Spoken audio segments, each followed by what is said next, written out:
अस्सलाम वालेकुम वरहमतुल्लाहि वबरकातुहू। ना मुझे लास्ट लेक्चर में कोई डाउट है क्या? लास्ट लेक्चर में कोई डाउट है ना? आज जो हम टॉपिक पढ़ने वाले हैं ये हमारे केमिकल कंट्रोल एंड कोऑर्डिनेशन का आखिरी टॉपिक है। इसका मतलब ये है कि हमारा जो ह्यूमन फिजियोलॉजी का आखिरी चैप्टर है वो भी खत्म हो जाएगा। तो इंशाल्लाह ह्यूमन फिजियोलॉजी हमारी यहाँ खत्म हो जाएगी। कल से हम 11 का प्लांट फिजियोलॉजी स्टार्ट करेंगे। एनिमल का एक चैप्टर नहीं, पहले हम क्या करेंगे, एनिमल का एक और चैप्टर है एनिमल किंगडम। तो हम क्या करेंगे, एनिमल किंगडम के मामले में जो ऑलरेडी रिकॉर्डेड वीडियो मेरी अपलोड की हुई है उसको देख लीजिए। अब मैं इंशाल्लाह 1 बाय 1 और उस पर हम डिस्कशन कर लेंगे, ठीक है। तो जो जो चैप्टर जैसे जैसा हो रहा है इंशाल्लाह उसको धीरे धीरे हम लोग आगे बढ़ते चले जाएंगे। तो मेरा टारगेट ये है कि 25 मार्च से पहले पहले हम लोग हमारा पूरा सिलेबस इंशाल्लाह कंप्लीट कर सकते हैं। फिर तो जो जो रिकॉर्डेड वीडियो है जो आसानी से हो सकती उसको हम यहाँ देख लेंगे। उसके बाद क्या रहता है, हमारी टेस्ट सीरीज चलेगी और इंशाल्लाह अल्लाह ने चाहा तो मेरा पूरा प्लान है, एक अच्छा पर्सन मिला हुआ है वो मेरा साथ देंगे अभी वो DTP वगैरह करने में। तो इंशाल्लाह ये है कि हम मार्च का जो पूरा रमज़ान का महीना है, अप्रैल का रमज़ान का पूरा महीना MCQs बायो स्पेशली हम प्रैक्टिस करेंगे। तो आप भी दुआ करो कि वो हो जाए। अगर वो हो जाता है तो इंशाल्लाह हमारा बहुत बड़ा काम हो जाए, क्योंकि इंपॉर्टेंट है कि आपके MCQs हो जाना, मिनिमम 5000 MCQs आपके उर्दू में बार बार पूरे महीने में रिकॉल हो जाना। अगर ये हो जाता तो इंशाल्लाह आप में से हर कोई 300 बायो में तो मेरे हिसाब से, और जितना ज़्यादा जो स्टडी करेगा तो 360 तक भी बायो में हम ले सकते हैं। बाकी का जो बचा केमिस्ट्री और फिजिक्स, तो केमिस्ट्री में भी जो हम पढ़ रहे हैं कोशिश ये करना है कि वो सारे टॉपिक जो भी हम पढ़ रहे हैं उनको अच्छे से पढ़ लीजिए, ताकि एग्जामिनेशन में जो आप पढ़ रहे हैं वहां से 2 क्वेश्चन तो भी मिनिमम आएंगे। अगर इस तरह से आपने 2-2, 4-4, 6-6 एक चैप्टर से कवर करते गए तो एक अच्छा खासा आपके पास पोल जनरेट हो जाएगा। क्योंकि हमने जो केमिस्ट्री स्टार्ट की है, हमने 6 महीने में केमिस्ट्री हम नहीं पढ़ सकते पूरा, या 3 महीने में केमिस्ट्री पूरा नहीं पढ़ सकते, या 6 महीने में पूरा फिजिक्स, या 3 महीने में फिजिक्स नहीं पढ़ सकते। ये बस हाँ बायो पढ़ ले सकते हैं हम, क्योंकि बायो में आप उसको आपको लर्निंग अंडरस्टैंडिंग ये सारी चीजें हो जाएगी। इसलिए हमारा टारगेट बायो में मैक्सिमम मार्क लेना है। फिजिक्स केमिस्ट्री में हम इतने मार्क तो भी लेंगे कि हमारा स्कोर बढ़ जाए, लेकिन नेगेटिव मार्किंग बिल्कुल नहीं लेंगे। तो हमको पूरे अप्रैल के महीने में उसी की प्रैक्टिस करना रहेगी रमजान में, ठीक है। तो आप लोग अभी से माइंड सेट करो कि 25 मार्च तक जितने चैप्टर हमारे हो जाएंगे मतलब आप ऐसा समझ लीजिए कि 25 मार्च तक 38 चैप्टर में से अगर 30 चैप्टर भी आपके हो गए तो हमारे लिए ये बड़ा अचीवमेंट है। उसका रीजन है कि 6 महीने में हमने पूरा सिलेबस कंप्लीट किया, और 6 महीने में पूरा सिलेबस हमारा, तो मेरे हिसाब से आपके 30 नहीं, तकरीबन मेरे हिसाब से 32, 35, 36 और हो गया तो पूरे 38 चैप्टर मार्च में हो जाएंगे इंशाल्लाह 25 मार्च तक, ठीक है। और बॉटनी वाला जो पोर्शन अभी हम स्टार्ट करेंगे, जैसा अभी तक हमने करते आए वैसे ही हम करेंगे।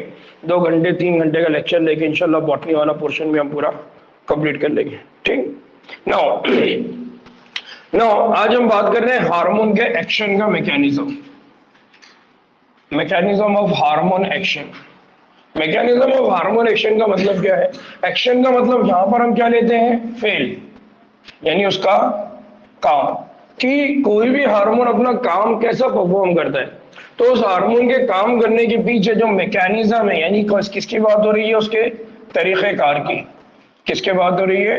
तरीक़ेकार। तब हम बात कर रहे हैं कि हार्मोन के काम करने का तरीका, हार्मोन के काम करने का तरीका। अब हार्मोन के काम करने का तरीका कैसा होता है, तो उसको समझने से पहले हमको ये समझना पड़ेगा कि हम ये कह रहे हैं कि हमारे जिस्म के अंदर अलग अलग गुदूद है, और ये गुदूद क्या करते हैं, ये गुदूद इफराज करते हैं।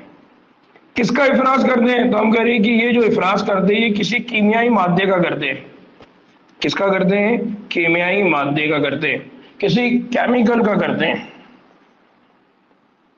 और ये केमिकल किसी दूसरे टिश्यू पर, यानी बाफ्त पर या किसी ऑर्गन पर, जैसे फॉर एग्जांपल अगर मैं थोड़ा एग्जांपल लूं तो जैसे हमने कहा कि हमारे बॉडी में एक ऑर्गन है जैसा ovary in case of female, या हम कहे testis in case of male, ठीक है। तो हम कहते हैं कि एक कीमियाई मादा है, एक फॉर एग्जांपल एक कीमियाई मादा है LH, या एक और कीमियाई मादा है FSH। तो हम ये कहते हैं कि LH और FSH जाता है ओवरी को, या जाता है टेस्टिस को। नतीजे में ये होता है कि ये जो टेस्टिस या ओवरी है, तो ओवरी क्या करती है, ओवरी बनाती है बैसा यानी एग, टेस्टिस बनाती है स्पर्म यानी नुत्फा। ठीक है, अब सवाल ये आता है कि ये जो केमिकल है ये ओवरी के पास गया, तो ओवरी को कैसे मालूम पड़ा कि वो केमिकल आया? इसका मतलब यहां कुछ तो ऐसा ओवरी के पास है या टेस्टिस के पास है जो इस केमिकल को कबूल कर रहा है, रिसीव कर रहा है, एक्सेप्ट कर रहा है। वो जो टेस्टिस और ओवरी के पास है वो एक तरह का प्रोटीन है। वो क्या है? प्रोटीन है। और इस प्रोटीन को हम कहते हैं रिसेप्टर। क्या कहते हैं उसको? रिसेप्टर, यानी कबूल करने वाला, रिकॉग्नाइज करने वाला, पहचानने वाला। नाउ यहां पर कि जो हार्मोन है, हार्मोन का जो हदफी बाप है, हदफ मतलब टारगेट, हम बोलते हैं ना हदफ, कि आपका हदफ क्या है, आपका मकसद क्या है, आपका टारगेट क्या है। तो हार्मोन का जो भी हदफी बाप है यानी जो भी टारगेट ऑर्गन है, उस पर क्या होता है? उसके ऊपर होता है मखसूस प्रोटीन, और उस मखसूस प्रोटीन को हम यहाँ क्या कहते हैं? हार्मोन रिसेप्टर, जो हार्मोन को क्या करेगा? एक्सेप्ट करेगा। यानी फॉर एग्जाम्पल मेरे पास मेरे जिस्म के ऊपर अलग अलग रिसेप्टर है जो मखसूस है। लाइट आ रही है तो उसके लिए आंखें हैं, आवाज आ रही है तो उसके लिए कान है, टेस्ट है तो उसके लिए। तो ओवरी के पास भी ऐसे ही रिसीवर है जो रिसीव करने वाला है। इसका मतलब ये नहीं कि उसके पास भी आंख, कान और जबान है, मतलब उसके पास भी क्या है? रिसेप्टर, रिसीव करने वाला। और वो जो रिसेप्टर है उसका नेचर क्या है? प्रोटीन। बात समझ में आई? तो हार्मोन है, हार्मोन के लिए उसका क्या रहेगा? रिसेप्टर। तो कोई भी हार्मोन हो हमारे बॉडी के अंदर, कोई भी हार्मोन हो, उस हार्मोन के लिए क्या रहेगा? एक रिसेप्टर। तो हार्मोन के लिए जो रिसेप्टर है वो रिसेप्टर कहां रहेगा? कहां रहेगा? टारगेट ऑर्गन के पास। किसके पास रहेगा? टारगेट ऑर्गन के पास, या हदफी बाफ्त के पास। जो टारगेट है उसके पास हमेशा उसके लिए क्या रहेगा? रिसेप्टर। और ये जो रिसेप्टर होता है, इस रिसेप्टर का नेचर क्या है? इस रिसेप्टर का नेचर क्या है? प्रोटीन। रिसेप्टर का नेचर क्या है? प्रोटीन।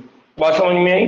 तो कोई भी हुदूद हो, उससे निकलने वाला जो कीमियाई मादा है, उससे निकलने वाला जो केमिकल है, उसका जो टारगेट है, उसका जो हदफ है, उस वहां पर एक उसको रिसीव करने वाला प्रोटीन होता है। उस प्रोटीन को यहां पर क्या कहा जाता है? रिसेप्टर। क्या कहा जाता है? कबूल करने वाला। नाउ अब क्या होता है कि जो हार्मोन होता है, जो हार्मोन होता है वो हार्मोन इस रिसेप्टर पर क्या करता है? चिपकता है। जैसे जाके वो उस पर चिपकेगा तो वो अपना क्या करना शुरू करता है? असर दिखाना शुरू करता है। जैसा ओवरी के ऊपर जाके एलएच चिपक गया, तो ओवरी के ऊपर एलएच जैसे चिपका तो नतीजे में क्या होता है? बैसा जिस्म से बाहर आता है, जिसको हमने कहा कि क्या बोला था हमने? MC, menstrual cycle. अगर मेल के जिस्म में एनएच जाता है तो नतीजे में उसके जिस्म के अंदर वहां पर स्पर्म, टेस्टोस्टेरोन बनना शुरू होते हैं, है ना? याद आ रहा है? एंड्रोजन बनना शुरू होता है, याद आ रहा है? वही एफएसएच के साथ अगर एंड्रोजन जुड़ जाए तो क्या बनता है? स्पर्म। यानी वो अपना असर दिखा रहा है, असर दिखा रहा है मतलब अपना काम कर रहा है, रिएक्शन दे रहा है, एक्शन दिखा रहा है। ठीक है। नाउ ये जो होते हैं ये मखसूस हार्मोन रिसेप्टर सिर्फ हदफी बाप पर हो सकते हैं। यानी एलएच तो पूरे खून में है, लेकिन एलएच किडनी को जाके बोल रहा है क्या? कुछ लंग्स को जाके कुछ बोल रहा है क्या? कहीं नहीं बोल रहा है। सिर्फ किसको बोल रहा है? या तो ओवरी को बोल रहा है मादा के जिस्म में, या फिर टेस्टिस को बोल रहा है नर के जिस्म में। बात समझ में आ रही है? इसका मतलब जो केमियाई मादे है, जो केमिकल है, उसके लिए जो रिसेप्टर है वो मखसूस है, स्पेसिफिक है, और वो उसके हदफी बाप, टारगेट टिश्यू पर ही मौजूद होते हैं। आपने नंबर डायल करे 9545834741, कॉल लगेगा मंसूर को। हाँ, मंसूर को लगेगा कॉल। फिर नंबर जिसका इसको लगेगा, मेरा नंबर है तो मेरे को लगेगा कॉल। बात समझ में आया? मतलब टारगेट, वो नंबर मेरा क्या है? टारगेट। इसका मतलब मैं रिसीव करने वाला कौन रहेगा? मैं। बात समझ में आ रहा है? तो टारगेट, तो जिस तरह से हमारा हर एक का स्पेसिफिक नंबर है, वैसे ही हमारे जिस्म में रिसेप्टर भी स्पेसिफिक है, मखसूस है। बात समझ में आई? थाइमस, टीएसएच निकलेगा तो क्या करेगा? टेस्टिस में जाके बाइंड होगा क्या? नहीं, बोले उसका भी नाम टी से होता है, इसका नाम भी टी से होता है। नहीं, जहां रिसेप्टर है वहीं जाएगा, यानी टीएसएच निकलेगा तो कहा जाएगा? Thymus gland. और नतीजे में थाइमस ग्लैंड का क्या काम होगा? क्या थायराइड पे जाएगा? थायराइड पे जाएगा। कहा जाएगा? मैं वही देख रहा था, मंसूर कुछ तो सोच रहा है कि कहा जाएगा थायराइड। और मौलाना बोल रहे ना सर थाइमस पे जाएगा। बदमाश मौलाना सुफियान, अपन ने तो कोई लेना देना है नहीं, सर गलत बोलो कि सही बोलो, अपने को तो कोई प्रॉब्लम ही नहीं है ना। कहा जाता है थायराइड पे जाता है और थायराइड ग्लैंड अपना क्या करना शुरू करेगा? काम। इसका मतलब टीएसएच के लिए स्पेसिफिक रिसेप्टर कहाँ रहेगा? Thyroid gland. इसीलिए टीएसएच के सिक्रेशन पे कौन काम करता है? Thyroid gland. बस समझ में? तो हर हार्मोन के लिए उसका क्या रहता है? Specific receptor. और वो स्पेसिफिक रिसेप्टर कहां पर मौजूद होता है? टारगेट टिश्यू, टारगेट ऑर्गन या टारगेट सेल, जो उसका टारगेट रहेगा वहां मौजूद रहेगा ना। अब एक और चीज, हथवी जो बाफ्ट होती है उसकी जो खलवी झिल्ली है, खलवी झिल्ली मतलब कौन है? सेल मेम्ब्रेन यानी प्लाज्मा मेम्ब्रेन, उस पर मौजूद हार्मोन रिसेप्टर्स को झिल्ली से बंधे हुए रिसेप्टर और हल्वी खलिए के अंदर मौजूद रिसेप्टर को इंट्रासेलुलर रिसेप्टर कहते हैं। इसका मतलब क्या हो गया? इसका मतलब ये हुआ कि यहां पर जो रिसेप्टर है, रिसेप्टर भी दो तरह के, बात को और क्लियर करता हूं कि हमारे पास जो खलिया है, जो सेल है, ठीक है, ये हमारा सेल है, ये सेल की प्लाज्मा मेम्ब्रेन है, ठीक है।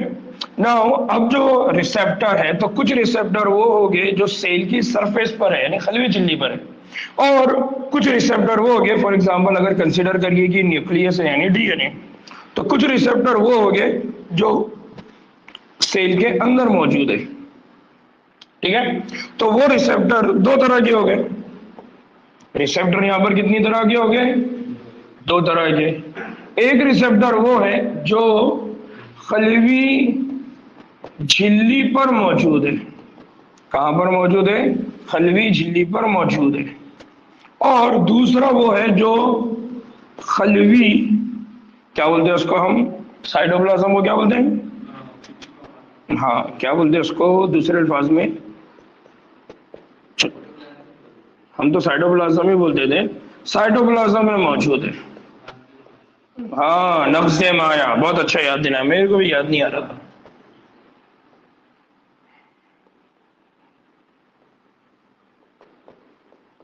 कहां पर मौजूद है? बराबर ना?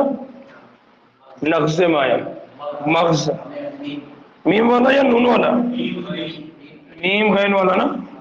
क्या यार, कैसा होगा अपना?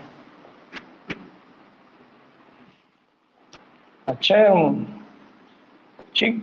मग्ज़े माया जिसको हम कह रहे थे ना, वो मग्ज़े माया पर वो क्या होता है? मौजूद होता है, ठीक ना। अब इंग्लिश में इसको कैसा डिफाइन करते हैं? जो सेल के बाहर या सेल की मेम्ब्रेन पर है उसको बोलते हैं एक्स्ट्रा सेल्यूलर, और जो अंदर है उसको बोलते हैं इंट्रा सेल्यूलर। इंट्रासेल्यूलर रिसेप्टर, क्या बोलते हैं उसको? Intracellular receptor. और जो बाहर है उसको बोलते हैं extra cellular receptor.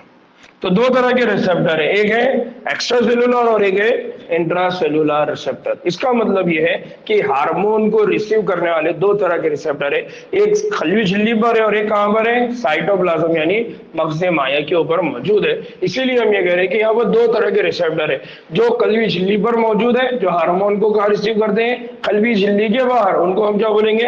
Extra cellular receptor. और जो खलवी झिल्ली के अंदर है उनको बोलेंगे इंट्रा सेल्यूलर रिसेप्टर। नाउ अब बेशतर जो होते हैं, जो इंट्रासेलुलर रिसेप्टर है, बेशतर ऐसे होते हैं जो मरकजा रिसेप्टर मरकजे के अंदर मौजूद होते हैं। यानी ये जो रिसेप्टर है, कौन से वाले? Intracellular receptor. ये इंट्रासेलुलर रिसेप्टर क्या करते हैं? ये न्यूक्लियस के अंदर चले जाते हैं। तो अब अगर ये न्यूक्लियस के अंदर जा रहा है तो इसका एक और नाम बन जाता है, क्या? इसका एक और नाम बन जाता है, वो क्या बन जाता है? मरकजी रिसेप्टर। क्या बन जाता है इसका? मरकजी रिसेप्टर। मरकजी रिसेप्टर, या उसको इंग्लिश में कहते हैं न्यूक्लियर, क्या कहते हैं उसको इंग्लिश में? Nuclear receptor. यानी ऐसे रिसेप्टर जो अंदर, कहां अंदर जा सकते हैं? न्यूक्लियस में जा सकते हैं। तो एक रिसेप्टर वो है जो सिर्फ बाहर रहेगा, तो एक्स्ट्रा सेलुलर रिसेप्टर। दूसरा रिसेप्टर वो है जो न्यूक्लियस के अंदर जाएगा, इसलिए उसका नाम है इंट्रा सेलुलर रिसेप्टर। और न्यूक्लियस के अंदर जाता है, इसलिए उसी का नाम क्या बन जाता है? न्यूक्लियर रिसेप्टर होते हैं। नाउ हार्मोन क्या करते हैं? हार्मोन जब अपने रिसेप्टर से चिपक जाएंगे उसके बाद वो बनाते हैं hormone receptor complex. For example ये रिसेप्टर है, ठीक है, यहां पर आके कोई हार्मोन जुड़ गया, तो हार्मोन के और रिसेप्टर के जुड़ने की वजह से क्या बन गया? इसकी वजह से बन गया हार्मोन और इसकी वजह से बन गया रिसेप्टर, और दोनों को मिला के क्या बोल दिया उन्होंने? Hormone receptor complex. तो ये है हार्मोन और ये है रिसेप्टर। तो हार्मोन आके यहां जुड़ गया, तो अब ये पूरा क्या बन गया? Hormone receptor complex. क्या बन गया? Hormone receptor complex. बात समझ में नहीं आता? यहां पर किसी को कोई डाउट है? ऑनलाइन में किसी को डाउट है?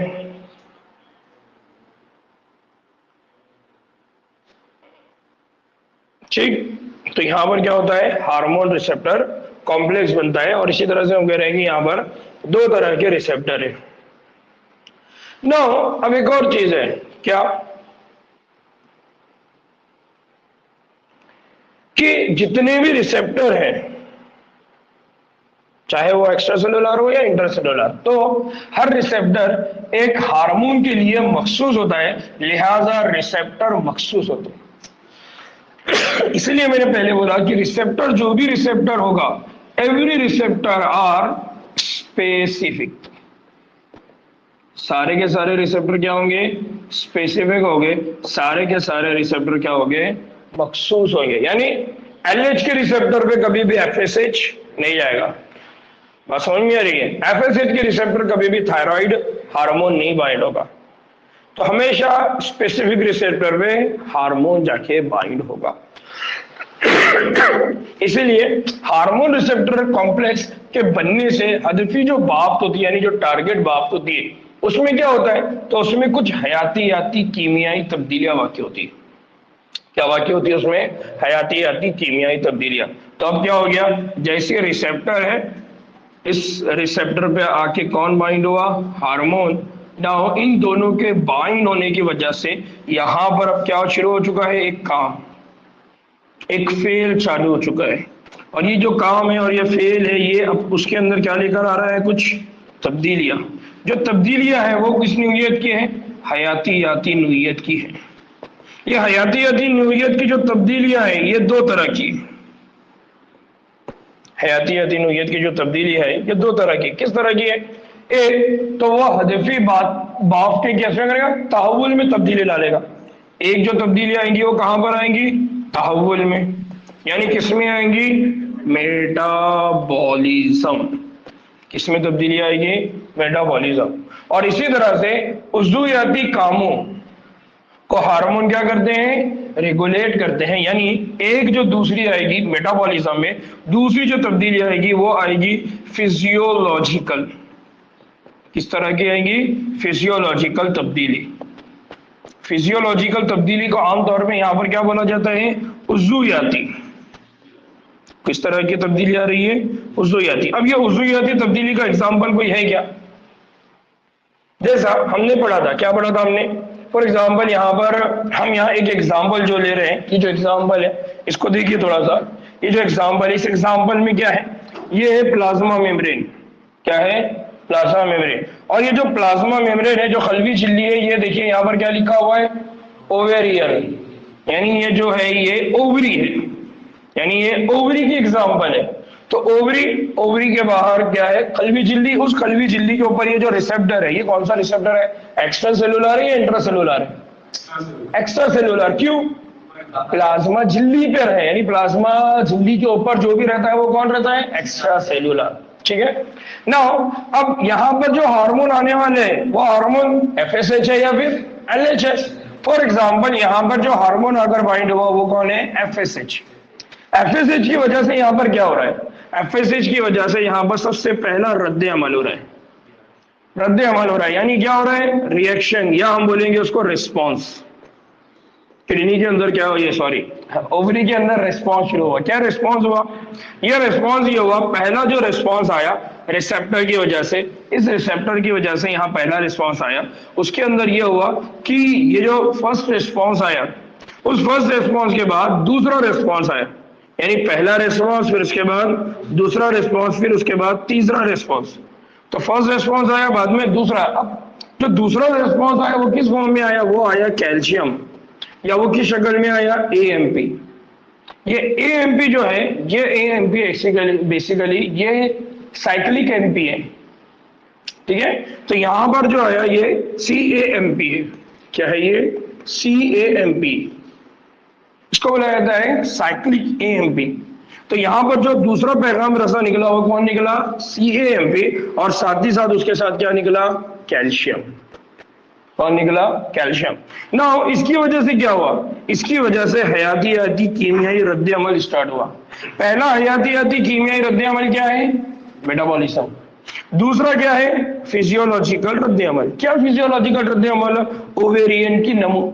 अगर आपको याद होगा तो हमने कहा था कि जैसे ही ओवरी को सिग्नल मिलता है FSH का, तो वहां पर जो फॉलिकुलर सेल है उनके अंदर डेवलपमेंट स्टार्ट होता है। तो ओवेरियन फॉलिकल की वजह से निकलना शुरू होगा hormone estrogen, progesterone. Last time मैं डायग्राम में बता रहा था ओवरी के। तो इस तरह से वहां पर क्या होगा? फिजियोलॉजिकल रिस्पॉन्स होगा, यानी ओवरी की शक्ल के अंदर धीरे तब्दीली आएगी। ओवरी की शक्ल में तब्दीली आने का मतलब है ओवरी के अंदर जितने भी फॉलिकुलर सेल है वो मिलकर डिसाइड करेंगे कि ये सेल जो है आगे चल के बाइजा बनेगा, बाकी के उसके सपोर्टर बनेंगे। फिर वो ओवेरियन फॉलिकल का डेवलप होगा तो फिर वो बनेगा ग्राफियन फॉलिकल, और ग्राफियन फॉलिकल जब आगे फटेगा LH की मौजूदगी में तो एक अंडा निकलेगा, और पीछे की ग्राफियन फॉलिकल क्या बना देगी? कॉर्पस लूटम। और वो कॉर्पस लूटम क्या प्रोड्यूस करेंगी? प्रोजेस्टेरॉन। और ये प्रोजेस्टेरॉन किस किस बात का इंडिकेशन है? प्रेगनेंसी, कि उस फीमेल को क्या ठहर गया? हमल। तो ये जो रिएक्शन स्टार्ट हुई थी, ये रिएक्शन स्टार्ट हुई किसकी वजह से? FSH। यानी हम ये बोल रहे हैं कि जो भी हदफी हार्मोन, हदफी बाप है, उस हदफी बाप में जो तब्दीलियां दिखती है हार्मोन की वजह से दिखती है, जो असरात दिख रहे हैं वो हार्मोन की वजह से। लेकिन क्यों? क्योंकि उस हार्मोन को रिसीव करने वाला वहां कौन था? रिसेप्टर। जिसके ना आप दरवाजा खोल रहे हैं घर का, दरवाजा कब खोलते हैं आप? जब आपको क्या आता है? खटका या घंटी बजती है। तो ये घंटी या ये नोक, ये क्या है? ये एक तरह का आपके लिए क्या है? फॉर एग्जाम्पल हार्मोन है, पैगाम है। तो जैसे आपको खटका आया, इसका मतलब आपको हार्मोन आया। अब वो हार्मोन अंदर आके काम करेगा क्या? नहीं, उसकी वजह से अंदर घर में काम होता है। अम्मी बोलते हैं बेटी दरवाजा खोल, या अम्मी बोलते हैं बेटे दरवाजा खोल। दो नहीं सुना तो बेलन फेंक के मार दे, उठ दरवाजा खोल। ये समझ में आ रहा है? मतलब इस तरह से रिएक्शन हो रही है। तो उसके खटके से घर के अंदर क्या मच गया? चेंजेस, मेटाबॉलिज्म स्टार्ट हो गया, घर के अंदर फिजियोलॉजिकल तब्दीली आ रही है, टीवी बंद हो रही है। मालूम पड़ा खटका किसका है? अब्बा का है। फटाफट सब ले लिया, अपने रूम में जाइए, किताबें वगैरह लेके बैठ गए ना, मोबाइल खेलते बैठे तो फटाक से मोबाइल फेंक दिए जाके। That is physiological response. मतलब हमारे खलिए में भी ऐसा ही होता है। किसके रिस्पॉन्स में? हार्मोन। तो बेसिक याद रखना है कि जब भी रिसेप्टर हार्मोन कॉम्प्लेक्स बनता है तो हमारे सेल के अंदर कुछ तब्दीलियां वाक़ई होती है। वो तब्दीलियां दो तरह की होती है, एक मेटाबॉलिज्म की बुनियाद पर और एक फिजियोलॉजिकल रिस्पॉन्स। एक चीज। दूसरी कि जो रिस्पॉन्स या जनरेट हो रहा है, इस रिस्पॉन्स में जब रद्द अमल होता है या रिस्पॉन्स जो मिलता है तो इस रिस्पॉन्स के अंदर सेकेंडरी मैसेंजर बनते हैं। क्या बनते हैं? Secondary messenger. सेकेंडरी मतलब दूसरे पैगाम रसा। क्या बनते हैं? दूसरे पैगाम रसा। दूसरे पैगाम रसा मतलब फॉर एग्जाम्पल आपका घर, आपका बेडरूम घर में सबसे आखिर में है, और आपका दलान मतलब मेहमान खाना, बराबर। अब वहां पर खटका आया। खटका जिसका था? आपके दोस्त का था, ठीक है। आपका दोस्त ने जब खटका बजाया तो उस मेहमान खाने में आपके अब्बा बैठे थे। तो आपके अब्बा ने दरवाजा खोला, अच्छा मंसूर है, सुफियान को बुलाना है, ठीक। तो अब आपके अब्बा प्राइमरी पैगाम रसा या सेकेंडरी, आपके अब्बा हो गए सेकेंडरी पैगाम रसा, और जो आपका दोस्त है मंसूर वो कौन है, प्राइमरी। तो हार्मोन हमेशा जो रोल प्ले करते हैं वो कौन सा है, प्राइमरी पैगाम रसा। और उसकी वजह से अगर सेल के अंदर कोई और दूसरा हार्मोन या सिग्नल निकल रहा है वो कौन हो गया, सेकेंडरी पैगाम रसा।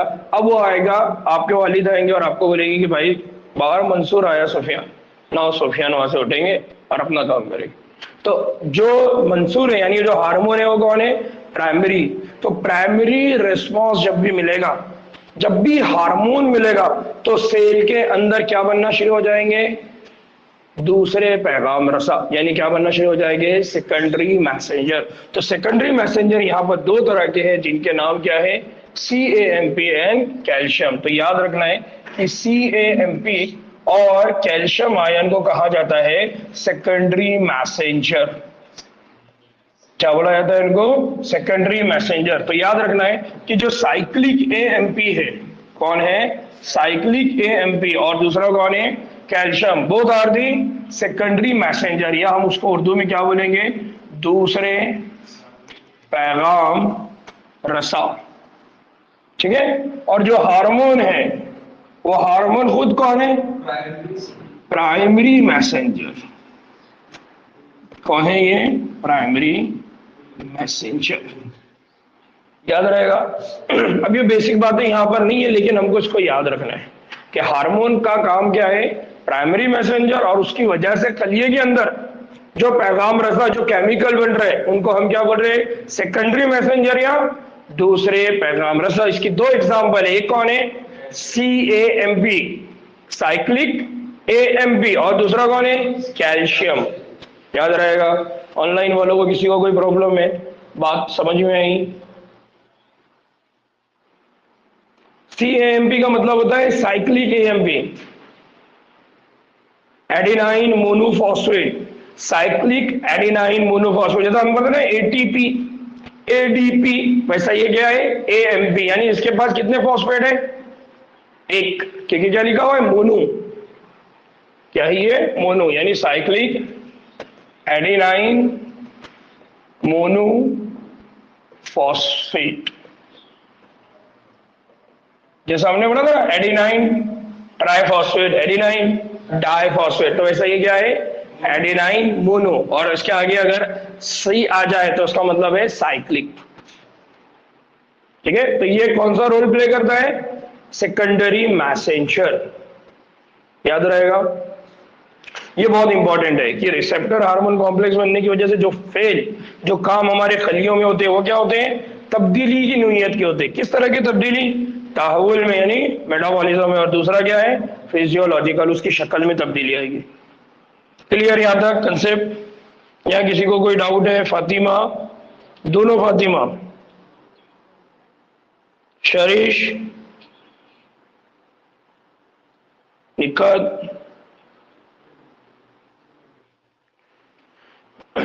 ना मैं ना थोड़ा सा ये टेस्टिस में किस तरह की तब्दीली आती है उसको एक बार, सॉरी ओवरी में किस तरह की तब्दीली आती है उसको बताता हूँ।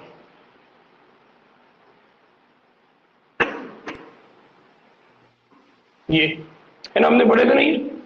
तो जैसे आपको FSH मिलेगा तो फॉलिकल में डेवलपमेंट स्टार्ट होगा। इस तरह से ये क्या तब्दीली आ रही है, फिजियोलॉजिकल तब्दीली, यानी उज़्वियाती तब्दीली है। ये अज़ू के अंदर धीरे धीरे क्या हो रही है, तब्दीली आ रही है, और आगे चल के क्या बनेगा उससे, एग। तो इसको बोला जाता है फिजियोलॉजिकल। मेटाबॉलिक तब्दीली का मतलब क्या है, इसके अंदर बनने वाला प्रोटीन, इसके अंदर बनने वाले लिपिड, उनका बनने का जो अमल है या तो ज्यादा हो जाएगा या तो कम हो जाएगा, ठीक है। तो इस तरह से दो तरह की तब्दीलियां यहाँ पर आती है, उसको हम कहते हैं फिजियोलॉजिकल तब्दीली। ना अब जितने भी हार्मोन हमारे पास मौजूद है, उन हार्मोन को कुछ कैटेगरी में डिवाइड किया हुआ है उनके नेचर की बुनियाद पे। तो जितने भी हार्मोन हमारे बॉडी में हैं, उन हार्मोन को अलग अलग कैटेगरी में डिवाइड किया हुआ है। जैसे पहली बात कर रहे हैं हम, कुछ हार्मोन है जिनको बोला जाता है पेप्टाइड, कुछ हार्मोन है उनको बोला जाता है पॉलीपेप्टाइड, और कुछ हार्मोन है उनको कहा जाता है प्रोटीन। पेप्टाइड हार्मोन मतलब जो चंद अमीनो एसिड से बने होंगे, कुछ अमीनो एसिड से। पॉलीपेप्टाइड मतलब ज्यादा अमीनो एसिड से। इनको पेप्टाइड पेप्टाइड क्यों बोल रहे हैं हम? हाँ, इनके बीच में कौन सा बॉन्ड बनता है? Peptide bond. तो दो अमीनो एसिड के बीच में कौन सा बॉन्ड बनता है? पेप्टाइड। कहाँ पढ़े थे हम लोगों ने ये? बायोमोलिक्यूल्स। याद आ रहा है ना, हमने ये पढ़ा था। तो अगर 2, 3, 4 अमीनो एसिड के बीच में रहेगा तो वो बनेगा पेप्टाइड हार्मोन। अगर 10, 20, 30, 50 अमीनो एसिड से बना है तो पॉलीपेप्टाइड। और अगर 3, 4 पॉलीपेप्टाइड चेन मिलकर अगर बनाएंगी तो क्या बनेगा? प्रोटीन। तो उसके एग्जाम्पल कौन है? इंसुलिन। उसके एग्जाम्पल कौन है? ग्लूकागॉन। इंसुलिन और ग्लूकागॉन कहां से सिक्रीट होता है? इसका इफराज कौन से ग्लैंड से होता है? लबलबा, पेनक्रियास, है ना। दूसरा, पिट्यूटरी हार्मोन कहां से रिलीज होते हैं? पिट्यूटरी ग्लैंड से। पिट्यूटरी ग्लैंड कहां पर अटैच होता है? हाइपोथैलेमस। पिट्यूटरी ग्लैंड में कितने पार्ट होते हैं? 2, एंटीरियर और पोस्टेरियर। एडिनो हाइपोफिसिस और न्यूरो हाइपोफिसिस। एडिनो हाइपोफिसिस में कितने पार्ट? 2। कौन सा?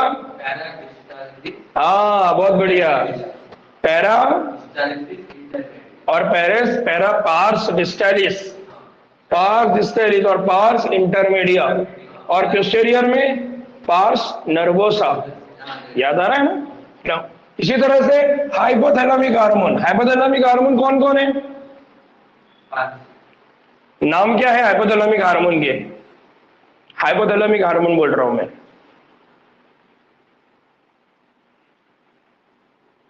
Hypothalamic hormone, Fatima, Nikhat, Sajida. अरे ये हाइपोथैलेमिक हार्मोन है क्या? शरीश नहीं, हमने पढ़ा था ना, रिलीजिंग हार्मोन जो पिट्यूटरी को बोलता है कि तू सिगरेट कर। इनहिबिटिंग हार्मोन पिट्यूटरी को बोलेगा कुछ मत कर। फिर एडीएच, एंटी डायूरेटिक हार्मोन। और एक क्या नाम था? ऑक्सीटोसिन। याद है ना? खराजी हार्मोन, मजामती हार्मोन, एडीएच और ऑक्सीटोसिन।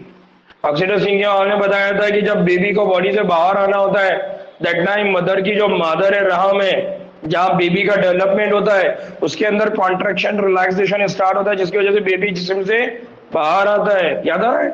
इन सबको क्या बोले थे हमने? Hypothalamic hormone. कौन से हार्मोन बोले थे?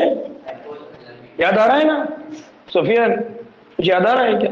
पिछले महीने दावत कहाँ थी अपने को? कहाँ खाना खाए थे? कुछ याद आ रहा है? नाउ इसी तरह से दूसरा जो ग्रुप है हार्मोन का वो है स्टेरॉइड्स। कौन से हार्मोन है? स्टेरॉइड्स। स्टेरॉइड हार्मोन की एग्जांपल है कॉर्टिसोल। कहां पड़ेंगे कॉर्टिसोल? कौन से ग्लैंड से कॉर्टिसोल रिलीज होता है? साजिदा, सोमैटोट्रोपिन पिट्यूटरी ग्लैंड से होता है। ये आंसर सही है आपका, एड्रिनल ग्लैंड। याद आ रहा है? Cortisol, adrenal gland. कॉर्टिसोल हमने कहा था कि कौन से वाले एड्रिनल ग्लैंड के पार्ट से होता है? कॉर्टेक्स से होता है, मेड्यूला से होता है? एड्रिनल कॉर्टेक्स से होता है या एड्रिनल मेड्यूला से होता है? कॉर्टेक्स। मेड्यूला से कौन होता है? Epinephrine, norepinephrine, adrenaline, noradrenaline. और कॉर्टेक्स से कौन होता है? Cortisol, mineralocorticoid, glucocorticoid, cortisol. याद आ रहा है ना? इसी तरह से टेस्टोस्टेरोन कहां रिलीज होता है? मेल में होता है, फीमेल में होता है? मौलाना टेस्टोस्टेरोन है वो, स्टेरॉइडल हार्मोन। और उसके बाद है प्रोजेस्टेरॉन। प्रोजेस्टेरॉन कहां होता है? फीमेल यानी ओवरीज। फिर एक और नाम है आयोडोथायरोनिन। तीसरा टाइप कौन है? आयोडोथायरोनिन, जिसमें से एक नाम क्या है? Thyroid hormone. और अमीनो एसिड से हासिल किए हुए उसमें नाम कौन है? एपिनेफ्रिन। तो 4 कैटेगरी में हार्मोन्स को डिवाइड किया हुआ है। कौन कौन सी 4 कैटेगरी है? Peptide, polypeptide, protein.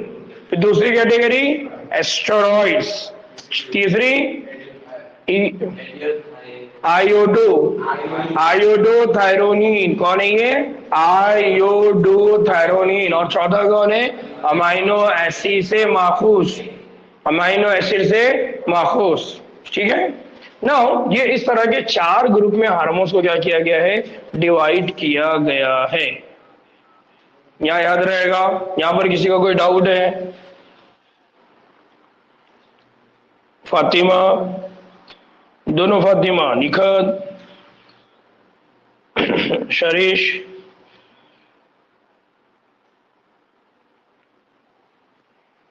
नाउ अब वो हार्मोन जो प्लाज्मा झिल्ली के ऊपर मौजूद रिसेप्टर से जुड़ जाते, तो वो अपना काम करते हैं। तो वो क्या करते हैं? प्राइमरी मैसेंजर जब मिलता है तो वो क्या बनाते हैं? Secondary messenger. ठीक है। नाउ वो हार्मोन जो झिल्ली से बंधे रिसेप्टर से तफाउल करते हैं, यानी उसके साथ जुड़ते हैं, उमूमन हदवी खलिये में दाखिल नहीं होते, लेकिन वो क्या करते हैं? सानवी पयाम्बर, सेकेंडरी मैसेंजर पैदा करते हैं। मसलन साइक्लिक एएमपी, मसलन IP3 और मसलन कैल्शियम। तो 3 नाम यहां पर दिए, वहां कितने नाम थे? 2। एक एक्स्ट्रा नाम कौन है? IP3, इनिसिटॉल triphosphate. क्या नाम है उसका? इनिसिटॉल ट्राइफॉस्फेट, ट्राइफॉस्फेट। तीसरा नाम भी अपने पास लिख के रखिए, वो कौन है? इनिसिटॉल ट्राइफॉस्फेट। तो 3 तरह के सानवी पयाम्बर रिलीज होते हैं, जो बाद में क्या करते हैं? तहव्वुल, खलवी तहव्वुल को रेगुलेट करते हैं। यानी हमने देखे ना, मेटाबॉलिज्म को रेगुलेट करेंगे, या फिजियोलॉजिकल तब्दीली मतलब उज़ूयाती। ठीक। अब सवाल ये आता है कि वो हार्मोन जो इंट्रासेलुलर है वो क्या करेंगे? तो वो हार्मोन जो इंट्रासेलुलर रिसेप्टर के साथ तफाउल करते हैं या जुड़ जाते हैं, स्पेशली वो जो हार्मोन होते हैं वो होते हैं स्टेरॉइड्स हार्मोन। कौन से हार्मोन हो गए वो? स्टेरॉइड्स। अभी हमने नाम पढ़े ना, स्टेरॉइड्स हार्मोन। स्टेरॉइड्स हार्मोन कौन कौन हो गए? स्टेरॉइड्स हार्मोन कौन कौन हो गए? एक अभी पढ़े ना हमने, एस्ट्रोजन, और सही बोल रहे बोलो, प्रोजेस्टेरॉन, और कौन है? कॉर्टिसोल। पढ़े ना अभी हमने यहाँ, कॉर्टिसोल और टेस्टोस्टेरॉन। ठीक है। ये सब के सब हार्मोन कौन से है? स्टेरॉइड। स्टेरॉइड आमतौर पे उनको बोला जाता है जिनका नेचर आमतौर पे चर्बी वाला होता है, या जिनका नेचर क्या होता है? लिपिड, फैटी इनका नेचर होता है। तो अब आप एक बात समझ लीजिए, इससे पहले भी हमने पढ़ा है कि ये है प्लाज्मा मेम्ब्रेन। तो हमको मालूम है प्लाज्मा मेम्ब्रेन बनाने के वास्ते भी किसका इस्तेमाल हुआ था? हाँ, बहुत अच्छे, लिपिड और प्रोटीन। इसका मतलब ये है कि अगर ये खुद लिपिड और प्रोटीन से, तो इनको इजीली स्टेरॉइड हार्मोन क्या कर देंगे? क्रॉस करके अंदर चले जाएंगे। इसका मतलब अगर ये अंदर चले गए तो अंदर जाके किससे जुड़ जाएंगे हम? रिसेप्टर से। तो इसका मतलब ये जो स्टेरॉइड हार्मोन है, ये वो हार्मोन है जो क्या कर सकते हैं? खलवी झिल्ली को पास कर सकते हैं। इसलिए उनका रिसेप्टर कहां पर है? सेल के अंदर। इसका मतलब जो बाकी के हार्मोन है, insulin, glucagon, pituitary, hypothalamic, peptide, polypeptide, protein, ये अंदर क्यों नहीं जा सकते? क्योंकि उनका ऊपर चार्जेस है, नतीजे में वो अंदर नहीं है। क्योंकि हमने पढ़ा हुआ है अमीनो एसिड के अंदर क्या होता है? Positively charge amino acid, negatively charge amino acid. तो अगर उनके ऊपर चार्जेस है तो वो अंदर, इसलिए इनके लिए जो रिसेप्टर होता है वो सेल की सरफेस पर होता है, झिल्ली पर होता है। तो एक्स्ट्रा सेलुलर रिसेप्टर क्यों होंगे किसी के पास? इसलिए होंगे क्योंकि उनके लिए जो हार्मोन है वो हार्मोन प्लाज्मा झिल्ली को क्रॉस नहीं कर सकता, और जो कर सकता है उसके लिए जो रिसेप्टर है वो कौन सा है? Intracellular receptor. सेल के अंदर रिसेप्टर मौजूद है। बेसिक कंसेप्ट समझ में आया ना? तो अब यहाँ पर जो इंट्रासेलुलर रिसेप्टर है वो स्टेरॉइड के लिए है, आयोडोथायरोनिन वगैरह के लिए है। तो ज्यादातर हमारे पास ये जो इंटरसेलुलर रिसेप्टर होता है, या वो हार्मोन जो इंटरसेलुलर नेचर के होते हैं, वो ज्यादातर जीन एक्सप्रेशन या क्रोमोसोम के काम को रेगुलेट करते हैं। क्या मतलब है? जीन एक्सप्रेशन को या क्रोमोसोम के कार्य को रेगुलेट करते हैं। जीन एक्सप्रेशन क्या मतलब है? जीन एक्सप्रेशन इससे पहले भी बहुत अच्छे से समझाया मैंने। फातिमा, साजिदा, मंसूर, सुफियान, मास, क्या मतलब होता है जीन एक्सप्रेशन? अपन ने क्या पढ़े थे? एक्सप्रेशन का मतलब क्या होता है? हमने पढ़ा था कि डीएनए से आरएनए बनेगा, आरएनए से प्रोटीन बनेगा। ये पूरे प्रोसेस को हमने बोला जीन एक्सप्रेशन।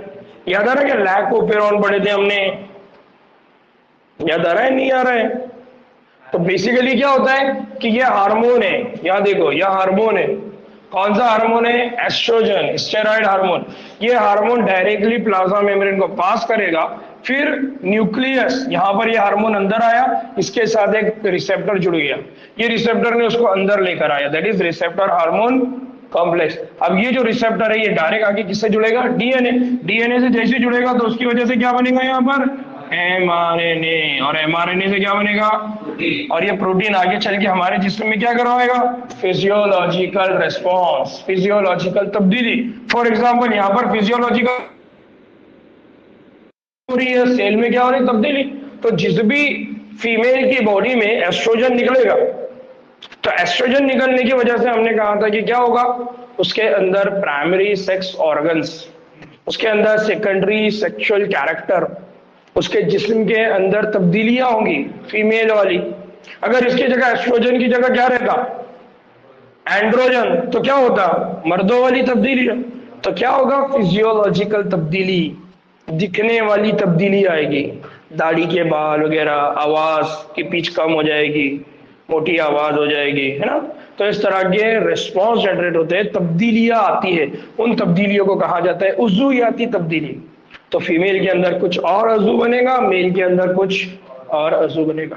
तो इस तरह से हम स्ट्रक्चर की बेसिस पे अलग अलग दिखाई देती है।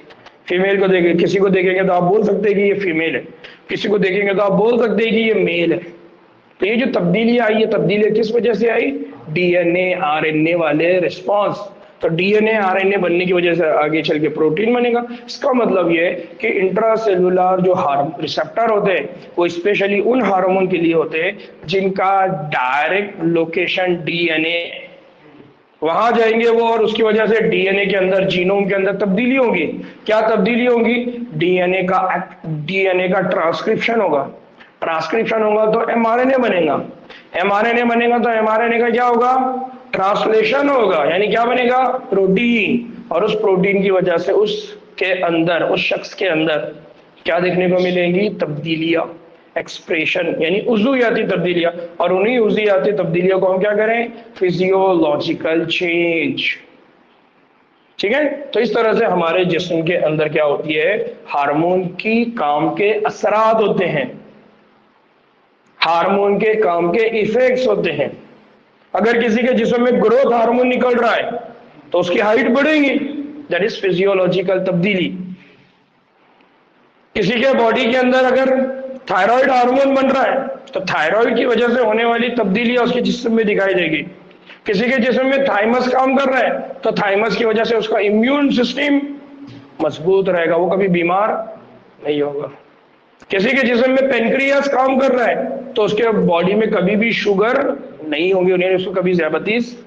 तो ये है एक्सप्रेशंस, ये है फिजियोलॉजिकल तब्दीलियां, ये है असरात किसके? हार्मोन के। बात समझ में आई? नाउ आखिरी बात, मजमुई हयातियाती कीमियाई अमलों के नतीजे में क्या होता है? फिजियोलॉजिकल और नशोनुमा से मुतालिक क्या होते हैं? असरात मुरत्तिब होते हैं। यानी अगर हमारे जिस्म में हार्मोन नहीं निकलेंगे तो हमारे जिस्म के अंदर कोई तब्दीली, आप आपके बचपन का वीडियो देखो, जवानी का वीडियो देखो, यानी सॉरी जवानी का नहीं, लड़कपन का वीडियो देखो, जवानी का वीडियो देखो और बुढ़ापे का देखो। चलो आपका नहीं, आपके वालिदैन का देखो, तो बचपन में उनकी फोटो कुछ अलग रहेंगे, जब वो यंग हुए तब कुछ और रहेंगे, जब वो जवान हुए तब कुछ और होंगे, और आज बुढ़ापे में आप जिस हालत में उनको देख रहे हैं कुछ और है।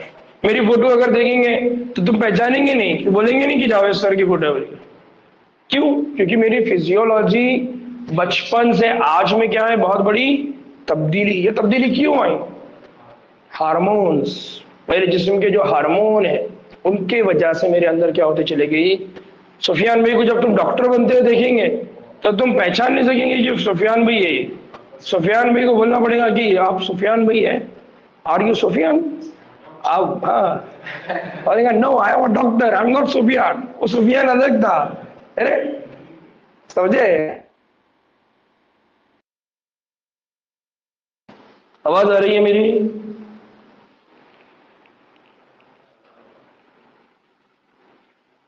आवाज आ रही है?